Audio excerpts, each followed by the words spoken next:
कुछ लोगों को लगता होगा ये यूसीसी क्या लाए हैं, लेकिन जो संविधान सभा की डिबेट पढ़ेंगे उनको पता चलेगा कि हम उस भावना का यहां लाने का प्रयास कर रहे हैं। कुछ लोगों की राजनीति आड़े आती हो, लेकिन हम संविधान निर्माताओं की इस भावना को जीते हैं ना, तब जाकर के ये साहस करते हैं और कमिटमेंट के साथ पूरा करने का प्रयास करते हैं।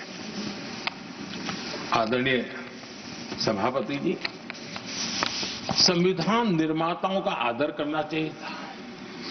संविधान निर्माताओं की एक एक बात से प्रेरणा लेने की थी, लेकिन ये कांग्रेस है जिसने आजादी के तुरंत बाद ही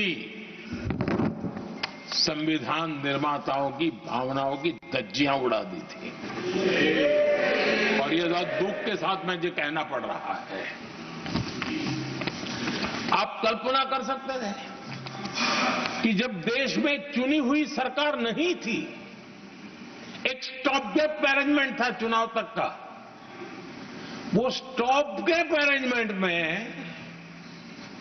जो बैठे थे महाशय, उन्होंने संविधान में संशोधन कर दिया आते ही।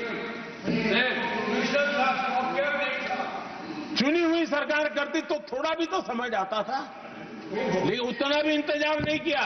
और किया क्या उन्होंने फ्रीडम ऑफ स्पीच को कुचला,